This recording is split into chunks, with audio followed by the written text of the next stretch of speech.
தமிழ்நாட்டில் இருக்கும் ஒட்டுமொத்த பள்ளி கல்லூரிகளுக்கும் மக்களின் கேள்விகளாக இதை நாம் கேட்கிறோம்.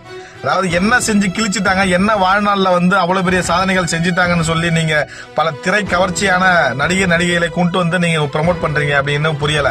அதாவது ஒரு காலகட்டத்தில் சிறப்பு அழைப்பாளர்கள் என்றால் என்னவென்று தெரியுமா உங்களுக்கு?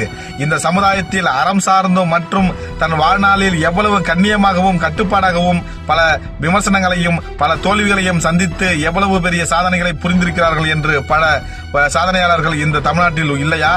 அல்லது உங்கள் பள்ளிக்கூடத்திலேயே நான் எப்படி படித்தேன், எவ்வளவு விஷயங்களை நான் கற்றுக்கொண்டேன் என்று உங்கள் பள்ளிக்கூடத்திலேயே அதிக மதிப்பெண்ணை பெற்ற எந்த ஒரு சிறப்பு அழைப்பாளர்களும் உங்களுக்கு கண்ணுக்கு தெரியவில்லையா? ஆப்பிள் ஐபோனை வைத்துக் கொண்டு கேவலமாக வீடியோவை எடுத்து பதிவிட்டவர்களின் அதிகபட்சமான ஃபாலோவர்ஸ்கள் இருப்பதனால் அந்த ஒரு தகுதி மட்டும்தான் உங்கள் பள்ளிக்கூடத்தில் இருக்கும் கல்வி செல்வங்களுக்கு அவர்கள் வழிகாட்டுதலாக இருக்க முடியும் என்று நீங்கள் எதை வைத்து நீங்க நம்பிக்கொண்டிருக்கிறீர்கள்? நாங்கள் எங்கள் குழந்தைகளின் வாழ்வாதாரம் மேம்பட வேண்டும், அவர்கள் எதிர்காலம் தலை சிறந்ததாக மாற வேண்டும் என்ற ஒரே காரணத்தினால் அரும்பாடுபட்டு பிச்சை எடுத்து கண்டவண்டெல்லாம் கண்ட பேச்சுகளை வாங்கி நாங்கள் எங்கள் குழந்தைகளின் கல்விக்காக உங்களிடம் கட்டணம் செலுத்துகிறோம்.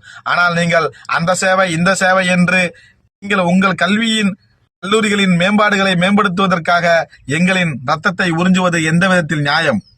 எனவே பெற்றோராகிய நீங்கள் உங்கள் குழந்தைகளை அங்க விஜய் வந்துட்டாரு, அங்க அஜித் வந்துட்டாரு, இங்க சூப்பர் ஸ்டார் வந்தாரு, இங்க இந்த நடிகர் வந்தாருன்னு சொல்லி இங்க திரை கவர்ச்சிகளை வைத்து நீங்கள் செய்யும் தவறு உங்கள் பிள்ளைகளின் எதிர்காலத்தையே கேள்விக்குறியாக்கிவிடும். என்ன பண்ணுவான், கூடிய சீக்கிரம் அவனும் ஒரு ஸ்மார்ட் போனை வாங்கிக்கிட்டு நீங்க யாரெல்லாம் ப்ரொமோஷனுக்காக அழைச்சிட்டு வந்தீங்களோ, யாரெல்லாம் இந்த திரை கவர்ச்சியாளர்கள்லாம் என்ன சாதனையாளர் என்ன சாதனை செஞ்சிருக்காங்க அப்படின்னு சொல்லி பாத்தீங்கன்னா, அவங்க ஷூட்டிங் எடுத்தாங்க, இந்த மாதிரி எந்த வீடியோஸ் எடுத்தாங்க, அந்த வீடியோஸ் எடுத்தாங்க. ஸோ நம்மளும் அது மாதிரி வீடியோஸ் எடுத்து நிறைய ஃபாலோவர்ஸ் கொண்டு வந்தோம்னா பணம் சம்பாதிச்சுட்டு போறோம் அப்படிங்கிற ஒரு கேவலமான எண்ணத்தை நீங்கள் பிள்ளைகளுக்கு திணிப்பதுதான் இதன் நோக்கமா? இந்த இளைஞர்களை சமுதாயத்தின் பார்வையை மாற்றிக்கொண்டு அவர்களின் கனவை சிதைத்துக் கொண்டிருக்கிறீர்கள். நீங்கள் உங்கள் கல்லூரி 4 பேருக்கு தெரியணுங்கிறதுக்காக இவ்வளவு கேவலமான சுயநலமான அந்த போக்கினை கைவிடுங்கள்.